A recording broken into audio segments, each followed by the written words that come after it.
आज की कहानी को सब्सक्राइब करें और बेल आइकन को दबाना बिल्कुल भी ना भूलें।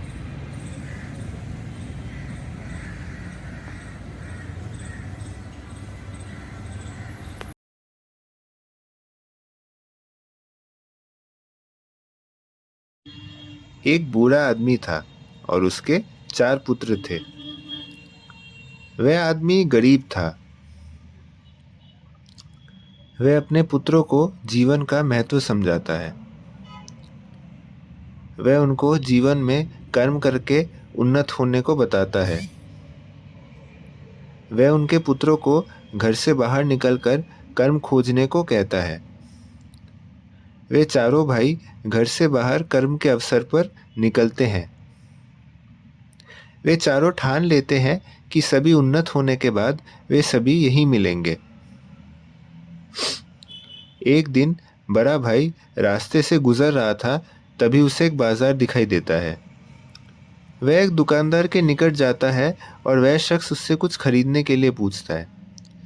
वह दुकानदार को अपनी महत्वाकांक्षा बताता है। वह दुकानदार उसकी सुनता है और उसको व्यापारी बनाने को कहता है। वह उस दुकानदार संग व्यापार करने लगता है। दिन बीतते गए और कई साल बाद वह एक सफल व्यापारी बन जाता है।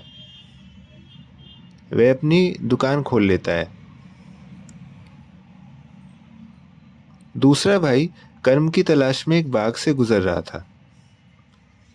वह गुजरता है और एक अन्वेषक से जा मिलता है। अन्वेषक उसे अपनी महत्वाकांक्षा के बारे में पूछता है।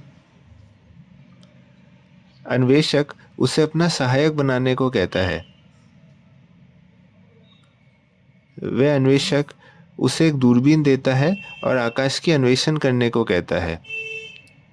वह अन्वेषण करता जाता है और एक खगोल विज्ञानी बन जाता है। वहाँ पर तीसरा भाई था जो वन में एक शिकारी से मिलता है। शिकारी उसे प्रशिक्षण देता है और वह एक प्रशिक्षित शिकारी बन जाता है। कई दिन बाद वह एक सफल शिकारी बन जाता है। चौथा भाई वहाँ नगर में एक दर्जी संग काम करता है। कुछ दिनों के बाद वह भी एक सफल दर्जी बन जाता है। कई वर्षों बाद वे चारों भाई दोबारा अपने घर में मिलते हैं। वे सभी मिलकर बहुत प्रसन्न होते हैं। वे सभी घर के भीतर जाकर बूढ़े पिताजी से मिलते हैं। वे चारों भाई अपने कर्म तथा कला के बारे में बताते हैं। वह बूढ़ा आदमी उनके कला को परखता है, इसलिए वह उन्हें अपने आंगन के वृक्ष के निकट ले जाता है। उस पेड़ पर चिड़िया का एक घोंसला था, जिसके अंडों को बिना हानि उतारने के लिए उन्हें कहा जाता है। वे सभी भाई उसको उद्धार के लिए एक योजना बनाते हैं। अन्वेषक भाई दूरबीन से चिड़िया को देखता है, जहाँ पर दर्जी भाई पेड़ की ऊंचाई नापता है और व्यापारी भाई पेड़ पर चढ़कर अंडों को उतार देता है। वे सफल होते हैं और अपनी बूढ़े पिताजी को बताते हैं। उनके पिताजी उनकी सफलता पर शाबाशी देता है। वह उनको उनके प्रतिभा को जानने के लिए एक और कार्य देता है। वह उन्हें उस राज्य के राजा की संकट बताता है। वह राजकुमारी की राक्षस से अपहरण हो जाने की बात उन्हें बताता है। वे सभी भाई राजा के दरबार को जा पहुंचते हैं। वह राजा उन्हें राजकुमारी के अपहरण होने का पता बताते हैं।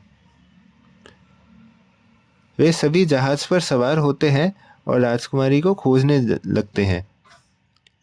वे भाई राजकुमारी को बचाने की योजना बनाते हैं। अन्वेषक भाई दूरबीन संग टापू को खोजने में जुट जाता है। वे सभी एक टापू के निकट पहुंचते हैं, जहां पर वह राजकुमारी उस राक्षस संग लिप्त थी। वे समुद्र के बीच तक पहुंचते हैं और वह राक्षस सो रहा था। तभी वह व्यापारी भाई राजकुमारी के निकट पहुंचता है और उसे छुड़वाता है। वह भाई राजकुमारी को जहाज पर बिठा लेता है। तभी वह राक्षस जाग जाता है। वह राजकुमारी को संग न देख पाने से बौखला जाता है। इसी बीच शिकारी भाई अस्त्र को उस राक्षस के निशाने पर लगाता है और वह अस्त्र को चलाता है और राक्षस मर जाता है। तभी दर्जी भाई स्वयं की कला को दर्शाते हुए लकड़ियों को अपने सुई से सिलने लगता है और जहाज तक जोड़ता है।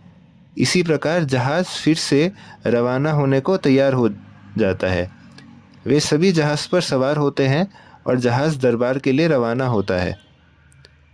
राजकुमारी वापस दरबार को आकर बहुत प्रसन्न होती है। राजा उन भाइयों को उपहार हेतु साम्राज्य बांट देता है और वे सभी भाई अपने पिता संग खुशी खुशी रहने लगे। अगर आपको आज की कहानी पसंद आई हो तो कहानी को लाइक करें, इसको शेयर करें और चैनल को सब्सक्राइब करें। नमस्कार।